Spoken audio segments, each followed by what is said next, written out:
મેઘ ગર્જના કરતા હોય અને શ્રાવણ અષાઢ જ્યારે ગાતા હોય ત્યારે ભક્તોને આનંદનો પાર ના હોય. ઝરમર મહેલો વરસતો અને ભગવાન રથડે બેસી આવતા હોય તો એટલો આનંદ આવે કે જાણે જગતનો નાથ દ્વારિકા છોડી વૃંદાવન છોડી જ્યારે સરસપુરમાં પધાર્યો એવો આનંદ થાય.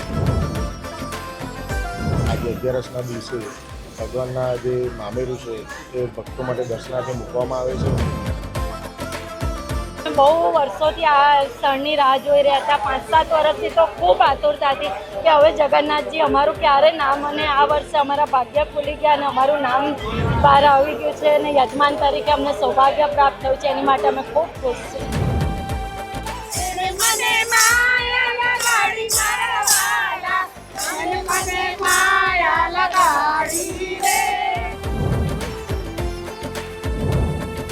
મારી દીકરી નથી એટલે સુભદ્રાજી ખુદ મારા ઘરે મામેરું લેવા આવ્યા એવું મને લાગે છે. જય જગન્નાથ. 16 જુલાઈના રોજ અષાઢી બીજના દિવસે જ્યારે 149મી રથયાત્રા નીકળનારી છે ત્યારે આજે મોસાળમાં મામેરાના દર્શન ભક્તજનો માટે ખુલ્લા મૂકવામાં આવ્યા છે. તમે જોઈ શકો છો અહીં લાઠીનું આ મામેરું છે કે જેમાં સુંદર વસ્ત્રો છે, ભગવાન માટેના આભૂષણ છે અને બહેન સુભદ્રા માટેનો ષોડ શણગાર અહીં કરવામાં આવ્યો છે. જે આપ મુગટ જોઈ રહ્યો છો એ મુગટ ફક્ત ને ફક્ત વૃંદાવનથી મંગાવવામાં આવેલો છે અને મથુરાથી આ મુગટ આવેલો છે. વૃંદાવનમાં તેની કારીગરી જોવા મળી રહી છે અને આ જે ખાસ કરીને ભાગા તૈયાર કરવામાં આવ્યા છે એ ભાગા માટે વૃંદાવનથી ખાસ કાપડ આવ્યું છે કે જેથી કરીને અહીં ભગવાનના સુંદર ભાગા બની શકે છે. તેની સાથોસાથ આપ જોઈ શકો છો કે જ્યારે મોસાળમાં રથયાત્રા આવશે, ભાઈ બલભદ્ર સાથે, બહેન સુભદ્રા સાથે જ્યારે જગતનો નાથ આવશે ત્યારે અહીં સરસપુરની જનતા અને અહીં જે યજમાન બનેલા મામા છે એ મામાના પરિવાર તરફથી મોસાળું અર્પણ કરવામાં આવશે. પરંતુ આ મોસાળું જે છે એ મોસાળાના દર્શન તમે કરી શકો છો અહીં કે જ્યાં નવલખો હાર છે, કે જ્યાં મુગટ છે, જરદોશી વર્ક કરવામાં આવ્યું છે, રેશમ વર્ક કરવામાં આવ્યું છે અને આ સુંદર વર્ક સાથે અહીં ભગવાનના વાઘા, મુગટ સહિતનો શણગાર છે તે કરવામાં આવ્યો છે. સુભદ્રા માટે વાત કરીએ આપણે તો સુભદ્રાજીનો જે ષોડ શણગાર હોય છે એમાં તમે જોઈ શકો છો કે જ્યારે બહેનને લાડથી લડાવતા હોય છે ભગવાન ત્યારે સુભદ્રાના શણગારમાં બી ષોડ શણગાર અને તેમાં દરેક વસ્તુનો અહીં સમાવેશ થઈ રહ્યો છે. સુંદર વાઘા છે, સુંદર આભૂષણ છે અને તેની સાથોસાથ અહીં મથુરા વૃંદાવન સાથેનો સીધો જ સંબંધ જોવા મળી રહ્યો છે કે જ્યાંથી મુગટની વાત કરીએ આપણે તો મુગટ આવેલો છે, રેશમપટ્ટી વર્ક છે, જરદોશી વર્ક છે, રુદ્રાક્ષની માળાની વાત કરીએ આપણે, તુલસી માળાની વાત કરીએ તો મોટા મોટા હાર છે, ચાંદીની પાયલ છે, ચાંદીના હાર છે, ચાંદીનો કેડ કંદોરો છે અને તેની સાથોસાથ આપણે જોઈએ તો સુંદર વાઘા સરસ અંગ વસ્ત્ર પ્રદાન કરવામાં આવ્યા છે.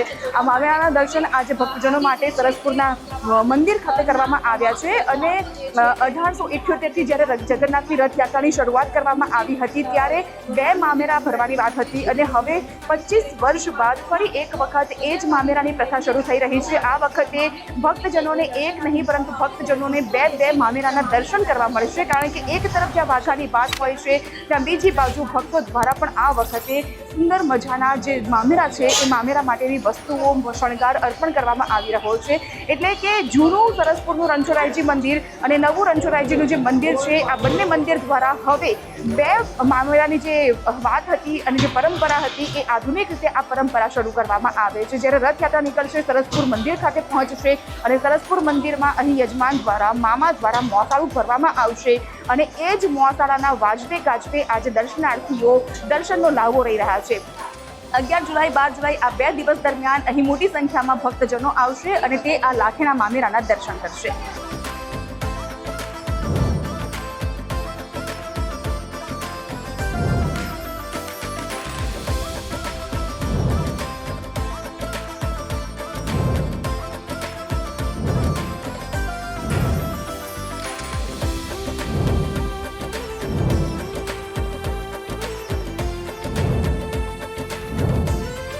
કેવા પ્રકારની વ્યવસ્થા, વાઘાની શું વિશેષતા છે, શણગારની શું વિશેષતા છે તે જાણીએ આપણે મંદિરના ટ્રસ્ટી ઉમંગભાઈ પાસેથી. ઉમંગભાઈ, અષાઢી બીજનો પાવનકારી પર્વ આવી ગયો છે અને આજે 11 છે, 11માં પાવન પર્વ અને મંદિર હવે ભક્તગણથી ખદબદશે કારણ કે મામેરાનું આ દર્શન અને મામેરામાં કયા પ્રકારના વસ્ત્રો, વાઘા, શણગાર મૂકવામાં આવ્યો છે? જે રણછોડ આ 149મી રથયાત્રાના પાવન પર્વ નિમિત્તે દર વર્ષની જેમ આજે 11ના દિવસે ભગવાનના જે મામેરું છે એ ભક્તો માટે દર્શનાર્થે મૂકવામાં આવે છે તે આજે મૂકવામાં આવશે. એમાં સમય છે સવારના 11 વાગ્યાથી રાતના 9 વાગ્યા સુધી. એની અંદર જે વિશેષતાની અંદર અહીંયા જે ભગવાનના મુગટ છે એ રેશમ વર્કમાં બનાવવામાં આવ્યા છે. એ વૃંદાવનના કારીગરો દ્વારા બનાવવામાં આવ્યા છે.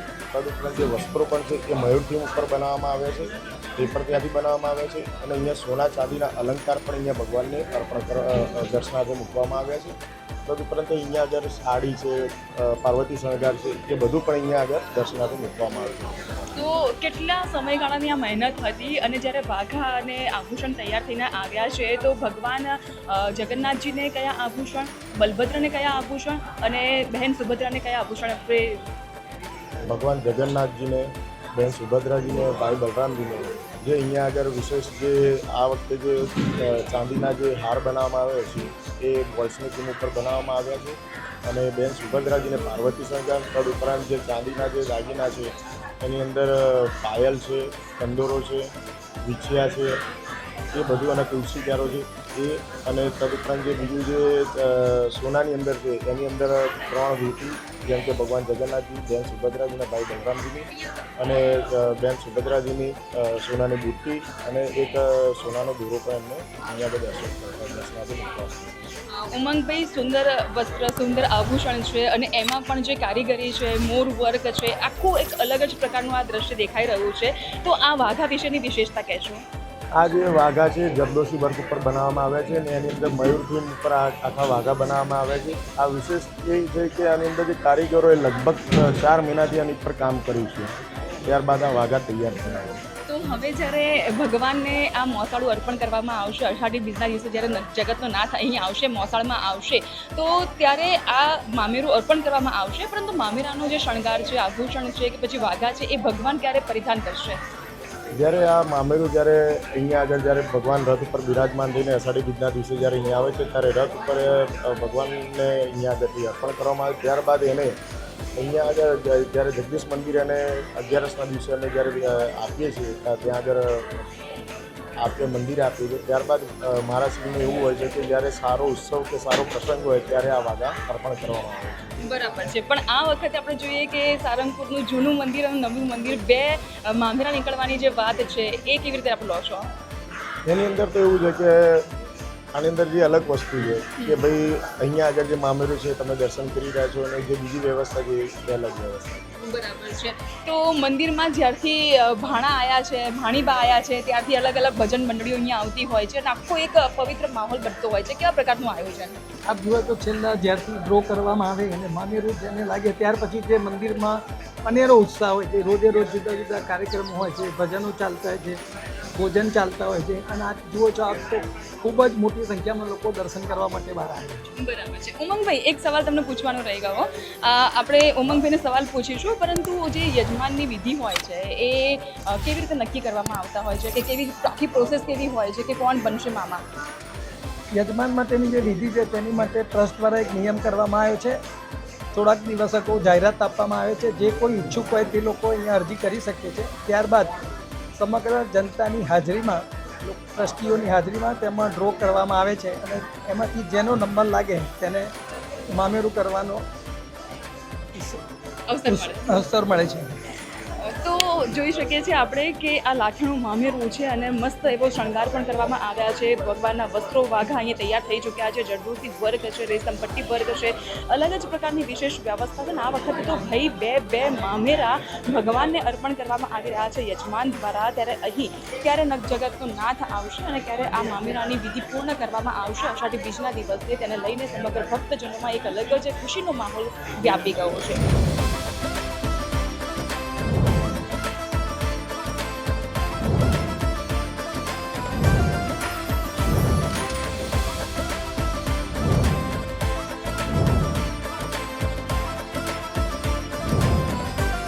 સ્ટોન વર્ક કરવામાં આવ્યા છે અને ભગવાનને ફૂલ વર્કમાં કરી એટલે ભગવાનને ઓપ આવે તે સુંદર લાગે એના માટે અલગથી અમે આયોજન કરી સ્ટોનવાળા વાઘા કરાવ્યા. પણ આ વખતે મોરની ડિઝાઇન છે, હાથીની ડિઝાઇન છે, ખૂબ જ સુંદર લાગે છે, ઉપસીના આંખે વળગી રહી છે. ભગવાનને હાથી, ઘોડા, મોર, પોપટ એ ભગવાનને બહુ જ વાલું હોય છે એટલે મોર ભગવાનને બહુ પ્રિય છે. એના માટે અમે આ વખતે મોરની થીમ લઈને કર્યા છે.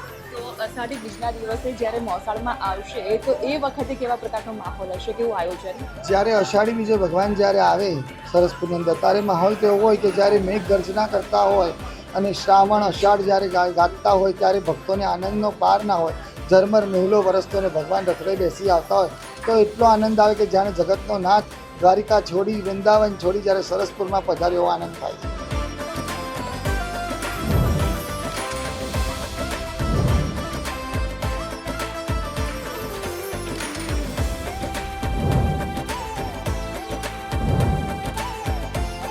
સામાન્ય રીતે ઘરમાં લગ્ન પ્રસંગ આવે એટલે મોસાળમાં તો તામઝામ કંઈક અલગ જ પ્રકારના હોય છે અને વર્ષોના વાણા પછી જ્યારે જગતના નાથ સામે ચાલીને આપણને યજમાન બનાવે ને મામા તરીકે, મોસાળ તરીકે જ્યારે સરસપુરને પસંદ કરે ત્યારે તો પછી એ ભાણિયાઓના લાડકોળમાં કોઈ પણ પ્રકારની કચાશ રહેતી નથી. અને હવે જ્યારે મોસાળું અર્પણ કરવામાં આવનાર છે, મામેરું મૂકવામાં આવનાર છે, ભક્તજનો માટે ખુલ્લું મુકાશે દર્શનાર્થે, ત્યારે યજમાન બનેલા મામા મામીને આપણે મળીએ અને તેમની સાથે વાત કરીએ. તેજસભાઈ, દ્વારિકાધીશના દર્શને હોવું અને પછી અહીંયાથી ચિઠ્ઠી નીકળવી અને નામ નીકળવું, કેવો ખુશીનો માહોલ હતો, કેટલા હર્ષાશ્રુ તમારા આંખમાંથી વયા હતા કે ભાઈ હું જેની રાહ જોતો હતો આતુરતાથી, વર્ષો પછી મને તક મળી છે મામા બનવાની? હું ત્યાં દ્વારકા જ હતો અને જે મને અહીંયાથી મેસેજ ફોન આવ્યો એ એટલો આનંદ થયો અને ત્યાં કદાચ દ્વારકાધીશે મારી અરજી સ્વીકારી લીધી અને એમને અમને લાહો આપ્યો મામેરાનો અને એ અમારા ત્યાં પધારવાનો, એ બદલ બહુ જ આનંદ થયો. આપણે સામાન્ય રીતે ભાણિયાઓ વેકેશનમાં આવે એટલે આપણે મસ્તી કરતા હોઈએ છીએ, પણ હવે જ્યારથી નીચ મંદિરથી અહીંયા આવ્યા છે સરસપુરમાં એટલે રોજે રોજ અલગ જ માહોલ હોય છે. પણ આ કંઈક અલગ જ પ્રકારની અનુભૂતિ હોય કારણ કે આ તો જગતનો નાથ છે, ક્યાંય કોઈ ચૂક ન રહી જાય બાબત પણ તમે ધ્યાન તો રાખ્યું જશે ને? અમે તમામ પ્રકારનું ધ્યાન રાખ્યું છે, પણ જો ધ્યાન તો જગતનો નાથ એ જ રાખશે, જગન્નાથ જ રાખશે, આપણે તો શું ધ્યાન રાખીએ? સાચી વાત એટલે છે. એમના ઉપર જ છે ને બધું ધ્યાન રાખશે. અને ભાણિયાઓ માટે એવું કહેવાય કે ભાઈ મોસાળમાં જઈએ નાની તો લાડ લડાવે, પણ સૌથી વધારે જો ગમતી વ્યક્તિ હોય તો એ મામી છે. આજે જગતના નાથની બહેન સુભદ્રાની અને બલભદ્રના મામી બનીને કેવી ખુશી! બસ કે જ અમારે નણંદ નહોતી ને સુભદ્રાજી ખુદ અમારા બેન નણંદ બનીને આવ્યા છે તો અમે બહુ ખુશ છે કે જેની કોઈ અમને એ નથી. અને એમની માટે અમે ખૂબ તડામાર તૈયારીઓ કરી છે કે કાલે બી ભગવાનનું દર્શન અને મામેરાના દર્શન માટે પબ્લિકને કોઈ બી એ ના થાય, ભીડભાડ ના થાય, એટલે અમે ખૂબ સારી વ્યવસ્થા કરી છે એની માટે. પણ કહેવાય ને કે દરેક વખતે નામ લખાવવું, કંકોત્રીઓમાં ક્યારે નામ છપાશે, ક્યારે મામા તરીકે લોકો અમને ઓળખશે, મામી તરીકે લોકો અમને ઓળખશે, અને આજે ક્ષણ આવી ગઈ છે. બસ એ જ કે અમે બહુ વર્ષોથી આ ક્ષણની રાહ જોઈ રહ્યા હતા, 5-7 વર્ષથી તો ખૂબ આતુરતા હતી કે હવે જગન્નાથજી અમારું ક્યારે નામ, અને આ વર્ષે અમારા ભાગ્ય ખુલી ગયા અને અમારું નામ બહાર આવી ગયું છે અને યજમાન તરીકે અમને સૌભાગ્ય પ્રાપ્ત થયું છે, એની માટે અમે ખૂબ ખુશ છીએ. તો મામા મામી ખુશ છે, પણ હવે વારો આપણે નાનીમા સાથે વાત કરવાનો છે. જગતના નાથ જગન્નાથજીના નાનીમા અહીંયા ઉપસ્થિત છે. બા, શું કહેશો? આજે જે નાનો કાનુડો હોય એટલે આપણે માખણ ચોર કહીએ, ચિત્ત ચોર કહીએ, રણછોડ કહીએ, પરંતુ આ તો જગતનો નાથ અને તમારા દ્વારે આજે આવ્યો છે. તમે મામેરું કરવાના છો અર્પણ? મામેરું કરવાના છીએ, એના માટે મને અતિશય આનંદ છે. અને મારી દીકરી નથી એટલે સુભદ્રાજી ખુદ મારા ઘરે મામેરું લેવા આવ્યા એવું મને લાગે છે કે મામેરું કરવાનો અવસર મારી જિંદગીમાં મને પહેલો જ અવસર મળ્યો છે, એના માટે પણ મને અતિ આનંદ છે. અને હું લગભગ 60 વર્ષથી રથયાત્રા જોતી આવી છું, એટલે ત્યારથી મને એક નાની આમ લગભગ 20 વર્ષની હતી ત્યારથી મને એક સપનું હતું કે હું કોઈ દિવસ આવું મામેરું મને કરવાનો વિચાર આવે છે, પણ ભગવાન મને કરાવશે કે નહીં એ મને ખબર નથી. પણ આ અરજી મારી જગતનો નાથ એણે મારી અરજી સાંભળી લીધી અને આના માટે મારા દીકરાએ અહીંયા નામ નોંધાવી દીધું અને અમને આ અવસર મળ્યો, એના માટે હું ખૂબ જ ખુશ છું કે એનો મારો આનંદનો કોઈ પાર નથી. અને મને હરખથી આમ એવું થાય છે કે ભગવાન ક્યારે મારા ઘરે આવે. મામી હોય, મામેરું ભરવાનું હોય એટલે મસ્ત મેકઅપ હોય, શણગાર હોય, મસ્ત આમ સાડી પહેરી હોય સિલ્કની, અને એમાં આમ ચમક લાગતી હોય અને હાથમાં મહેંદીનો રંગ હોય. બહુ સરસ. જે તમે બોલ્યા એ રીતનો જ અમારો ઉત્સાહ, આનંદ જે બી તમે ગણે બધું અમારા ઉપર બી દેખાશે ને અમારા હાવભાવમાં બી તમને લોકોને દેખાશે. બહુ ખુશ છીએ. ભગવાનનું મામેરું થઈ રહ્યું છે સુભદ્રાજીનું. અમારા નણંદનું અમે મામેરું કરી રહ્યા છીએ અને એ લાભ અમને મળ્યો અમારા માટે બહુ મોટી વાત છે, કારણ કે 3 ભાઈઓ છીએ અમે લોકો એના માટે. અને અમે મામેરામાં શોભાયાત્રા છે એ બધું રાખ્યું છે. અમારા પલિયર જે છે એટલે ત્યાં જે ઘર છે એ જગ્યાએ અમે લોકો મામેરું ભગવાન લઈ જવાના છીએ અને બધા ભાવિ ભક્તોને અમે લોકો આમંત્રણ આપીએ છીએ. એટલે કહેવાય ને કે ખૂબ જ સુંદર પવિત્ર માહોલ સરસપુર રણછોડરાયજી મંદિર ખાતે છે કે જ્યાં યજમાન પરિવાર એટલે કે જગતના નાથનું મોસાળું ભરવા માટે અહીં મામા મામી નાની નાના બધા જ આવી ગયા છે. આખા પરિવારમાં કંઈક અલગ જ પ્રકારનો માહોલ જોવા મળી રહ્યો છે અને ભક્તજનો માટે હવે પૂજન વિધિ બાદ આ મામેરાને ખુલ્લું મૂકવામાં આવશે કે જેથી કરીને ન માત્ર સરસપુરની જનતા પરંતુ સમગ્ર અમદાવાદની જનતા અને જ્યારે ખાસ કરીને ગુજરાત બહારથી પણ મોટી સંખ્યામાં દર્શનાર્થીઓ આવવાના હોય છે રથયાત્રાને માણવા માટે, તેઓ પણ આ પવિત્ર મામેરાના દર્શન કરી શકશે 11 અને 12 જુલાઈના રોજ.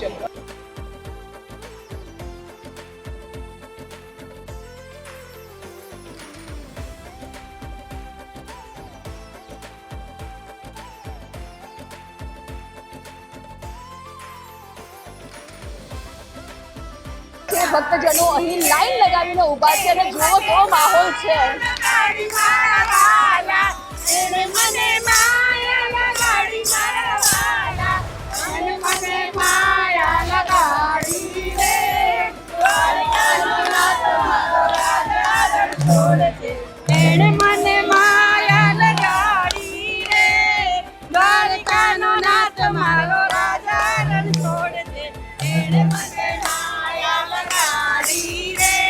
આજે જ્યારે મામેરાના દર્શન થવાના છે તો કેવું લાગી રહ્યું છે?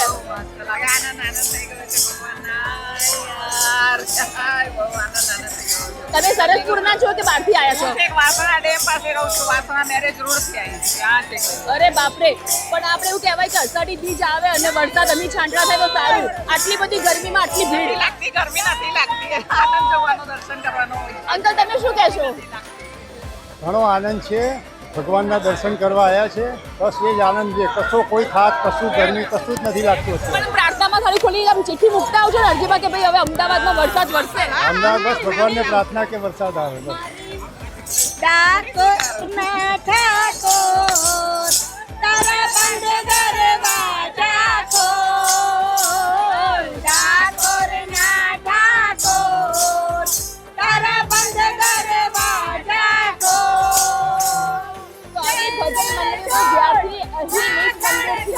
ભગવાન પધાર્યા છે, મોસાળમાં વસવાટ કરી રહ્યા છે, ત્યારથી આ જ પ્રકારનો માહોલ મંદિરમાં જોવા મળી રહ્યો છે. અને આપ જોઈ શકો છો કે ખૂબ જ લાંબી લાઈન આજે જ્યારે મામેરાની પૂજન વિધિ બાદ મામેરું ખુલ્લું મૂકવામાં આવનાર છે દર્શનાર્થીઓના દર્શન માટે, ત્યારે મોટી સંખ્યામાં વહેલી સવારથી મોટી સંખ્યામાં ભક્તજનો આવી ગયા છે. અને આ ભક્તજનો ફક્ત સરસપુર વિસ્તારના નથી પરંતુ આસપાસના સમગ્ર અમદાવાદમાંથી અહીં આવ્યા છે મામેરાના દર્શન માટે. અને તેઓ પણ કહી રહ્યા છે કે ભલે આ આખરી ગરમી હોય, ઉકળાટ હોય, બફારો હોય, પણ આજે ન તો થાક લાગી રહ્યો છે, આજે ન તો ઉકળાટનો અનુભવ થઈ રહ્યો છે, કારણ કે આજે મામેરાના દર્શન કરવાનો એક લાહવો મળી રહ્યો છે. આ છે અમદાવાદીઓની સાચી ભક્તિ કે જેઓ ભર ગરમીમાં પણ ખૂબ જ મોટી લાઈનમાં વહેલી સવારથી જ આવીને ઊભા રહી જતા હોય છે. કેમેરામેન દિનેશ ઠાકોર સાથે જાગૃતિ, ગુજરાત ન્યૂઝ, અમદાવાદ.